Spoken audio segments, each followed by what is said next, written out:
천마를 뛰기가 가장 어려운 것 같아요. 오늘은요, 전기신경치료만 집중해서 전체적으로 한번 개요 형태로 한번 설명을 드려보도록 할게요. 왜 전기신경치료가 여러분들이 치료하는 데 있어서 아주 큰 도움이 되는 좋은 무기가 되는지에 대해서 제가 최대한 한번 여러분들에게 설명을 드려볼게요. 제 목소리가 밤에 잠자기 딱 좋아요. 저녁에 잠이 안 오시는 분들은 이 영상을 들으면서 주무시면은 잠은 기가 막히게 잘 주무실 겁니다. 시작을 한번 해보도록 하겠습니다. 자, 우리 전기신경치료란 텐스를 기본으로 합니다. 거기서 시작해서 발전했어요. 그래서요, 우리 기존 텐스 원리에 대해서 조금 알아야 될 필요가 있습니다. 이 텐스와 관련해서 최근에 제가 찾아낸 논문은 2017년도까지 논문이고요. 여러분들이 생각하는 것보다 훨씬 많은 논문들이 있습니다. 그 논문 중에서는요, 소위 그 개 같은 논문도 있고 아주 좋은 논문도 있어요. 일반적인 텐스에 대한 연구 결과, 이 결과를 보면은 특정의 주파수에 주목을 합니다. 이 주파수 영역에 특정의 강도가 있는데 그 부분은 뒤에 설명을 드리고, 이 두 가지 조건이 부합이 됐을 때 PAG, RVM, 도사론, 이 용어는 아마 앞선 영상에서 제가 올렸기 때문에 이해하실 줄 믿고요. 이 부분에서 나타나는 통증 억제 물질 분포에 영향을 미친대요. 세로토닌, 오피오이드, 엔케페린 여러 가지가 있죠. 거기다가 substance P 자체도 컨트롤한다, 억제한다는 연구 보고가 있습니다. 이게 억제가 돼야지 노르아드레날린이 활성화가 되죠. 뭐 이런 간단한 얘기예요. 별거 아닙니다. 그리고 이 강도에 대해서는 제가 오늘 좀 자세히 설명을 드릴 건데, 강도 기준 요거 꼭 기억하십시오. 환자가 고통스럽지 않은 수준의 가장 강한 강도를 적용했을 때 통증 조절에 유의성이 있다라고 얘기를 해요. 여기서 여러분들이 리스크를 좀 발견하셨으면 좋겠습니다. 제가 발견한 리스크를 한번 지금부터 설명을 드려볼게요. 그 리스크를 설명드리기 전에 우선 이거부터 보죠. 논문의 공통적인 연구 대상 및 결과에 대해서 한번 보겠습니다. 대부분 이런 연구가 많아요. 주파수별 생리학적, 강도별 생리학적, 적용 시간대별 생리학적 결과. 몇 주파에서 환자의 상태가 어떨까? 강도 세게 하고 약하게 하고 중간적으로 할 때 환자는 어떤 반응이 있을까? 적용 시간, 1시간 하는 거, 1분 하는 거 어떤 차이가 있을까? 뭐 그런 것들에 대해서 비교하고 또 그런 결과들이 지금 나와 있는데요. 문제는 뭐냐면 주파수, 강도, 적용 시간에 따라서 말 그대로 각각의 조건값에 따라서 다른 결과가 나타난다는 것. 아주 재밌는 결과예요. 그래서 여러분들이 텐스를 쓰려면요, 극대화하기 위해서는 통증의 종류에 따라서 가장 적절한 주파수, 가장 적절한 강도, 적용 시간 선택해야 되는 겁니다. 리스크를 좀 알아보겠습니다. 할 말이 많아요, 제가. 자, 조건은 주파수, 강도, 적용 시간이라고 얘기했죠. 그런데 주파수하고 적용 시간은 누구나 똑같이 선택할 수 있습니다. 누구나 똑같이 재현성 있게 할 수 있다는 거죠. A부터 Z까지 모든 사람이 적용할 때 뭐 주파수는 장비가 세팅돼 있잖아요. 그래서 60Hz에 그러면 60으로 딱 맞추면 되는 거거든요. 적용 시간 1분 만에 그럼 1분 딱 맞추면 되는 거죠. 그래서 이 부분은 똑같이 동일하게 선택할 수 있습니다. 이거는 기준값으로 리스크가 되지 않아요. 문제는 강도입니다. 강도는 여러분들이 임상에서 전기치료를 해본다면 아마 아실 겁니다. 강도 조절하는 게 모든 선생님이 다 다르지 않나요? 가장 적절한 강도가 뭘까요? 피지션의 주관적인 판단에 따라 모두 다르게 선택돼요. 그 가장 적절하다는 기준이 다 다르다는 뜻이죠. 어떤 사람은 세게 하고 어떤 사람은 약하게 할 수도 있어요. 가장 적절한 강도라고 판단하는 그 기준이 각자 주관적이기 때문에 동일한 환자에게 서로 다른 피지션이 적용하면 각각 다른 강도를 적용하게 되는 것입니다. 이해되죠? 이를 좀 확장해서 이해한다면 현재 나와 있는 논문 있죠. 이 논문도 마찬가지예요. 가장 적절한 강도, 즉 환자가 고통스럽지 않은 수준의 가장 강한 강도의 기준은 누가 실험했느냐에 따라서 다 달라질 수밖에 없어요. 그렇기 때문에 현재 텐스와 관련돼서 나오는 논문들은요, 확정적으로 아주 신뢰받을 만한 논문이 그렇게 많지 않습니다. 그러니까 누가 실험하느냐에 따라서 다 다르다는 얘기죠. 만약에 실험자가 강도를 갑자기 올리면 낮은 강도에서 아프겠죠. 그리고 이런 경우는 있어요. 아주 느린 속도로 강도를 높이잖아요. 그러면 신경 손상, 소위 마비까지도 올 수 있어요. 그 정도의 높은 강도를 줄 수도 있어요. 이거는 그 보일드 프록 신드롬의 원리죠. 감작계 변이 현상입니다. 보다 진보된 연구 결과를 위해서는요, 누구나 동일하게 강도를 올릴 수 있어야 돼요. 타이레놀 500mg, 타이레놀 1000mg, 아니면 여기서 보시면 주파수 적용 시간처럼 60Hz 써 2분 만에 라는 식으로 딱 정해진 룰이 있어야 된다는 얘기죠. 강도도 최적의 강도로 누구나 똑같이 올릴 수 있어야지 되는 겁니다. 그거를 정량화된 방법이라고 얘기하는 거예요. 이 정량화는 참 중요한 겁니다. 요게 1번입니다. 그 다음 고강도 자극을 환자에게 덜 위해를 가하면 적용할 수 있는 테크닉 연구가 선행, 이게 2번입니다. 한마디로 얘기해서 최적의 강도값이 만약에 3이라고 하면 예를 들어보자고요. 3을 누구나 다 똑같이 적용할 수 있어야지 되고요. 3까지 올릴 때 환자는 안 아파야 돼. 누구나 적용해도 3까지 올릴 때 환자가 아프다고 얘기하면 안 되는 거죠. 같은 환자니까. 이런 정량화된 방법이 대단히 중요합니다. 이런 상태에서 연구가 선행되면 전혀 다른 결과가 나올 가능성이 매우 높습니다. 이미 이거는 저뿐만이 아니고 저희 학회 선생님들이 워낙에 많이 증명을 해 보였기 때문에 부연 설명하지는 않겠습니다. 이 조건이 선행되잖아요. 그럼 피실험자에게 덜 위해를 가하면서 정량화된 최적의 강도, 고강도에 도달된 자극과 도달 시까지 환자에게 고통이 가해지지 않는 조건에서 실시하는 새로운 연구가 이루어지게 될 겁니다. 그럼 당연히 더 진보된 연구 결과가 나올 거예요. 텐스, 야 대단한데 이런 결과가 나올 가능성이 매우 높습니다. 그러나 현실에서는요, 임상에서 한번 생각해 보세요. 정량화된 강도 적용법이 없으니까 여러분 혹은 동료 선생님들 누구나 똑같은 자극을 주는가? 그렇지 않다는 이거죠. 그리고 주관적인 기준에서 이 실제 임상에서 적용하다 보니까 텐스의 뛰어난 치료 결과 혹은 동일한 치료 결과, 재현성이 나타나지 않는 겁니다. 기준이 없다는 거죠. 근데 텐스의 기준, 강도 기준이 정말 중요하다라는 거는 많은 논문들이 제시를 하는데 그 강도 기준이 없는 거예요. 근데 그 부분을 저는 리스크로 봅니다. 아무튼 무진장 노력을 했단 말이에요. 그래서 우리 학회 치료 현재 결과에 대해서 말씀을 드리면 자극 강도를 정량화 시켰고요. 고강도 저통증 치료 테크닉을 완성했습니다. 이걸 여러분들이 스터디 하시게 되는 거예요. 우리 학회 치료 테크닉은요, 아주 주관적으로 적용하고 있는 강도를 객관적인 강도로 정량화했다는 것. 이게 대단합니다. 이 정량화를 하고 객관적인 강도로 맞췄다는 게요, 통증 조절에 얼마나 좋은지 이제 여러분들도 경험을 해보시게 될 거예요. 그렇게 되면 어떻게 되는지 아세요? 재현성, 확정성이 좋아집니다. 우리 학회 치료가 굉장히 높습니다. 그런 의미에서. 그리고 확정성. 내가 A라는 치료를 했을 때 환자한테서는 B라는 결과가 있어라는 그 확정성이 있는 치료가 저희 학회 치료입니다. 의학적인 처치에서 재현성과 확정성은 정말 필수 요소이기도 하죠. 여러분들이 치료하고 있는 방법 있잖아요. 그 방법부터 한번 재현성과 확정성 면에서 한번 스스로 한번 평가해 보시는 것도 좋은 경험이 될 겁니다. 정량화된 강도에 도달하기까지 환자가 고통을 덜 느끼게 할 수 있는 테크닉을 완성. 야, 이게 대단한 거예요. 한마디로 얘기하면은 무진장 세게 하는데 환자는 별로 안 아파. 이렇게 얘기하는 거죠. 그 방법이 있더라고요. 그래서 정량화된 최적의 강도에 도달시키는 고강도 자극을 하는데 어떻게 한다고요? 안 아프게 하는 거예요. 이걸 합치면 무슨 말이 됩니까? 안 아프게 무지 세게, 이렇게 말을 할 수가 있는 거죠.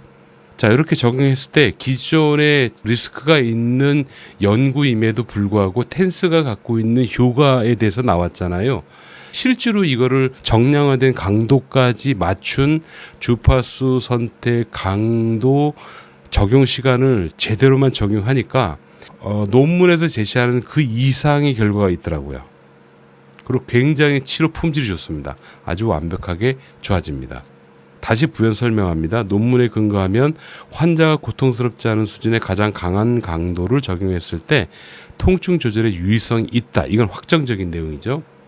여기서 피지션의 숙련도에 따라 최적이라고 판단하는 강한 강도가 서로 다르기 때문에 효과가 극대화시키지 못하는 원인이 되고, 또 이렇게 지금도 사용이 되고 있기 때문에 통증 조절 효과를 경험하지 못하는 거죠.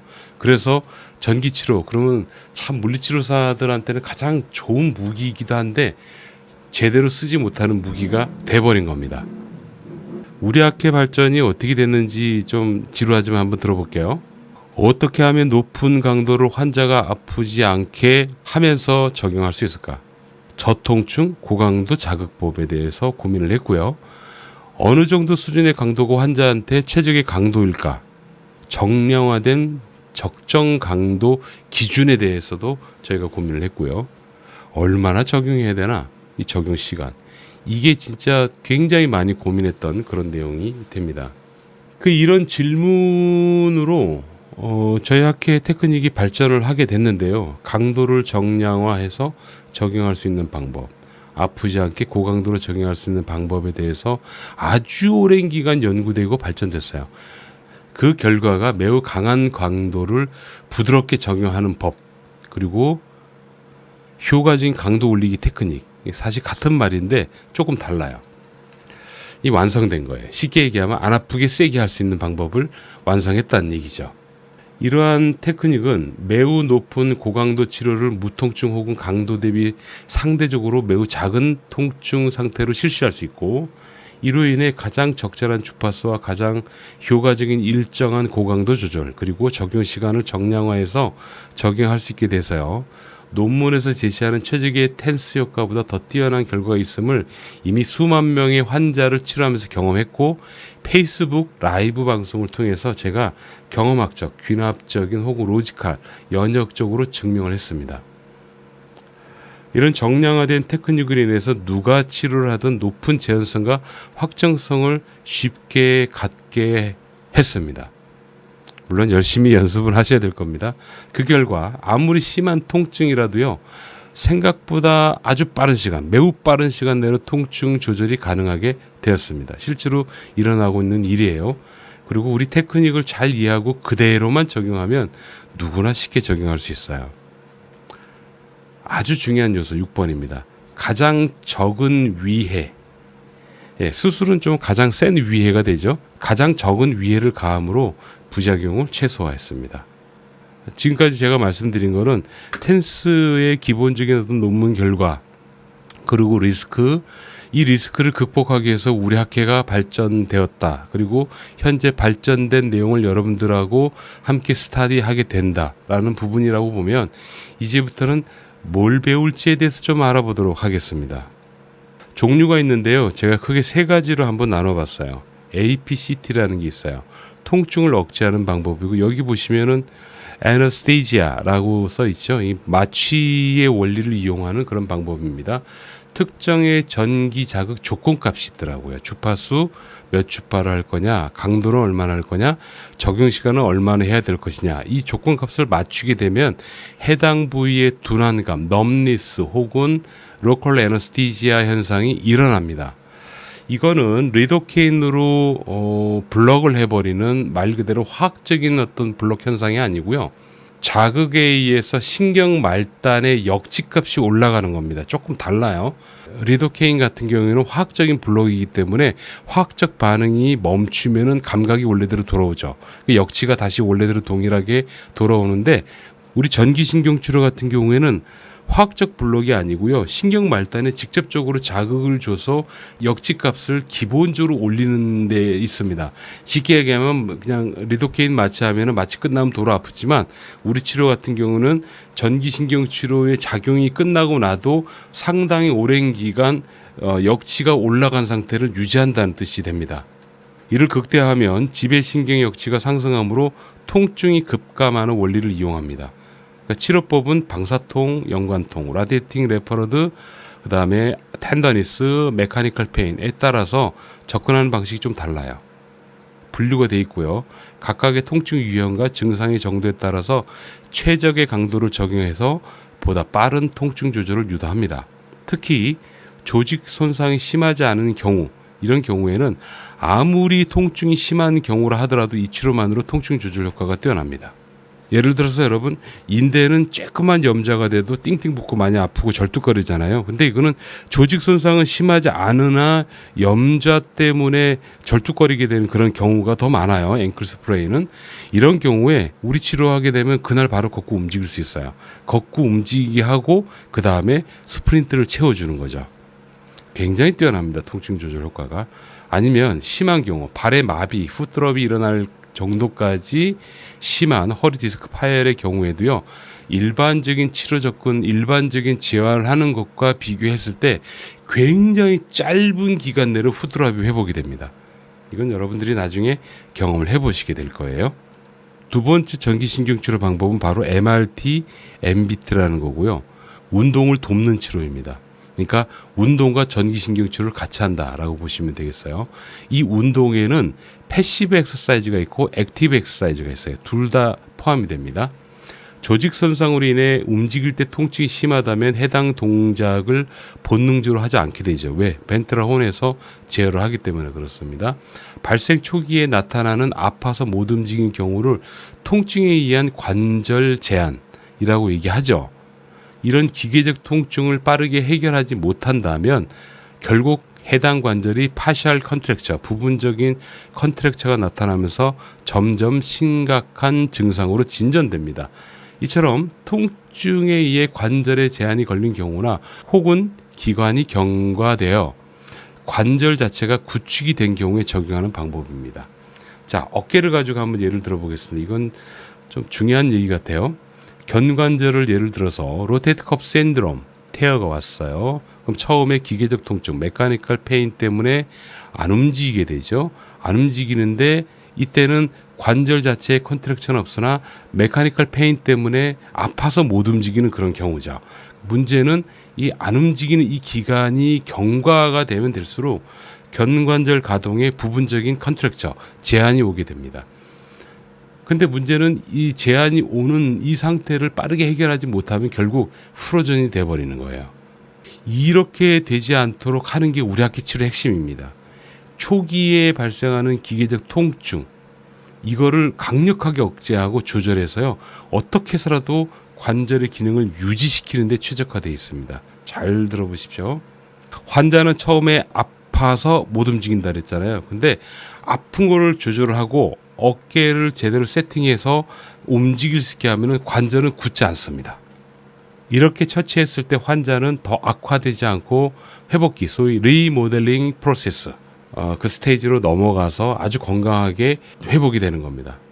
물론 이런 결과가 가능한 원리는 특정 동작에서 통증을 호소하는 경우에 그 부위를 우리 학회 테크닉을 이용해서 둔하게 넘니스 혹은 로컬 애너스티지아, 부분적인 마취 효과를 유도해서 통증을 상쇄시키고 해당 동작을 가능할 수 있게 해주는 그 방법을 쓰기 때문에 그렇습니다. 운동을 시킨다는 얘기죠.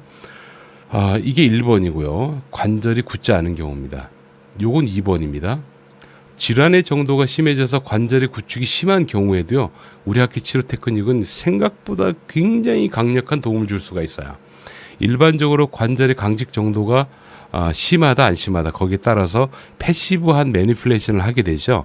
근데 너무 아파요. 너무 아프면 마취하 수동 운동이라고 해서 MUA, 매니플레이션 언더 더 애너스티지아를 적용하게 됩니다.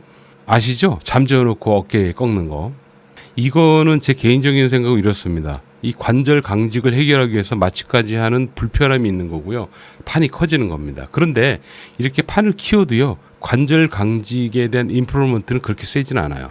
그냥 가성비가 조금 떨어진다라고 볼 수 있어요. 그런데요, 우리 학회 치료로 여러분들이 적용하잖아요. MUA를 하지 않고도 얼마든지 패시브한 매니플레이션이 가능합니다. 물론 MUA만큼 완벽하게 통증을 제어하지 못하죠. 잠을 안 재우니까. 그래서 강력한 매니플레이션을 실시할 수는 없습니다. 근데 이 문제는요, 반복적인 적용을 하니까 얼마든지 극복할 수 있더라고요. 그러니까 우리 치료를 제대로만 하게 되면은 MUA까지 하지 않아도 됩니다. 앞으로 미국에 저희가 진출을 하게 되면 DPT나 DC 혹은 PM 선생님들 같은 경우에 상당히 매력을 많이 느낄 부분입니다. 잠 안 재우고 관절을 부드럽게 해주는 치료가 있다는 게 얼마나 경쟁력이 있는 건데요. 자, 세 번째가 근육입니다. ERT라고 하고요. 근육을 이완하는 치료가 되겠습니다. 여러분 근골격계 질환의 통증 비중 근육은요 70% 이상이라고 이미 논문에서 나왔어요. 그러니까 신경통이 됐건 무슨 통증이 됐건 근육만 제대로 해결을 해줘도 도움이 됩니다. 근데 근육만 제대로 해결한다. 말은 쉽죠. 이게 되나요? 만지고 늘려줘요. 그러면 일시적으로는 개운해집니다. 그러나 원래대로 피드백하죠. 그 리턴을 해버리는 거가 있어요. 그 리턴은 뭐냐면 머슬 셀 자체가 아주 엉겨 있는 상태, 경직된 상태, 긴장된 상태로 원래대로 돌아가 버립니다. 근육을 푼다는 거는요 생리학적으로 이렇게 보시면 돼요.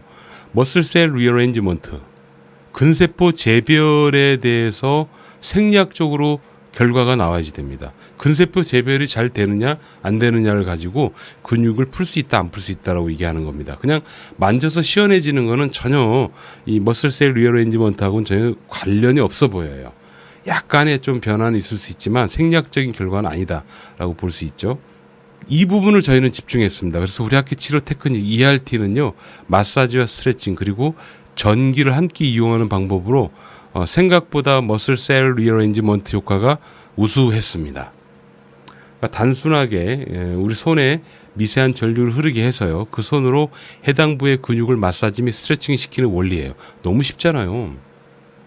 그런데 단순히 마사지 스트레칭 적용하는 경우보다 전기신경치료를 병행했을 경우 훨씬 더 머슬 셀 리어레인지먼트 효과가 있었습니다. 물론 훨씬 더 좋은 효과가 있기 위해서는 적절한 조건이 있더라고요. 주파수와 강도 그리고 우리 학회 고유의 적용 방법이 있습니다. 이 방법대로 했을 경우 이 경우를 말씀드리는 겁니다.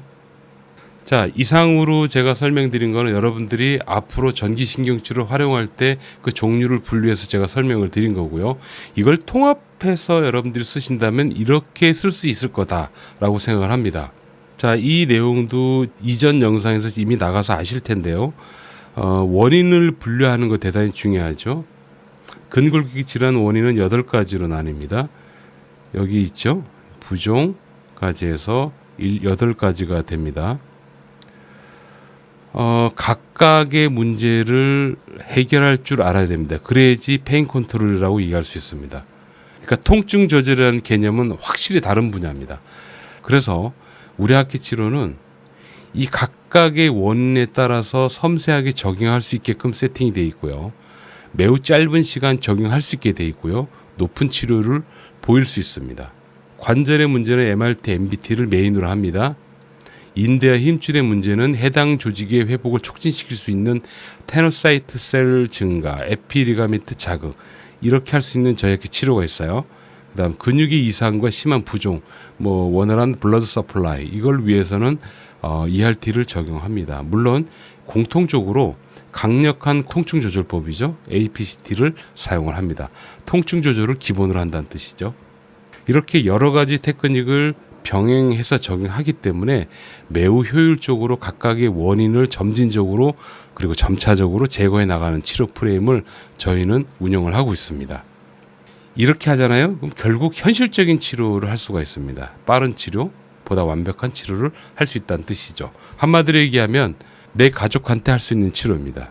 어떤 선생님은 이런 고백을 하더라고요. 환자한테는 이렇게 해서 이런 치료하면 돼라고 얘기를 하는데 정작 내 가족, 내 아내, 내 남편, 내 아버지 엄마가 아프다 그럴 때는 빨리 병원 가봐 라고 얘기를 해야지 되는 경우가 있었다라고 얘기하더라고요. 그러니까 환자한테 얘기할 때나 내 가족한테 얘기할 때가 다르다라는 거를 저한테 고백하셨는데요. 저도 그런 적이 있었다라고 고백했던 그런 기억이 있습니다. 다양한 여러 치료들과 함께 병행한다는 거 대단히 중요합니다. 여러분들이 지금 잘하는 거 있잖아요. 잘하는 걸로 실제로 환자한테서 좋은 결과가 나오고 있잖아요. 근데 그중에 5% 부족한 거, 1% 부족한 게 이 환자 이거 아픈 거 불편한 것만 줄여주면 보다 더 강력한 처치를 할 수 있을 텐데 혹시 이런 생각 해본 적 없으십니까? 그런 분이시라면 우리 학회 치료 적극적으로 활용하십시오. 이 치료를 해서 통증과 디스컴포트를 억제해 놓은 상태에서 여러분들이 할 수 있는 그 전문적인 스킬을 제대로 한번 발휘를 한번 해보시기 바랍니다. 그렇게 병행했을 때 효과는 보다 더 극대화되고요. 지금보다는 훨씬 더 쉽고 빠르게 더 많은 환자한테 도움을 줄 수 있을 거예요. 말 그대로 환자를 보는 그 스펙트럼이 굉장히 넓어질 겁니다. 그렇게 되면요, 적어도 고통스럽게 내어놓은 환자를 손도 못 써보고 상급병원으로 보내지 않는 그런 우리가 되지 않을까, 그런 생각을 해봅니다. 왜? 저는 이런 경험이 있었거든요. 되게 억울했어요, 어릴 때. 근데 요즘은 이제 거의 그렇지 않습니다. 전기신경치료, 이거는 단순히 테크닉을 익히기에 앞서서요, 앞으로 학문적으로 고찰이 좀 더 많이 되어야 되는 그런 분야다라는 거를 마지막으로 부연 설명하면서요, 다음 시간에는 페이스북에서 제가 라이브로 치료한 그 영상들이 있는데요, 그 영상들을 하나하나 좀 소개를 하면서 전기신경치료의 방법을 좀 분류를 해드리고 이렇게 접근하는 거였어요 라고 제가 말씀드리는 그런 시간을 좀 갖도록 하겠습니다. 여러분 감사합니다.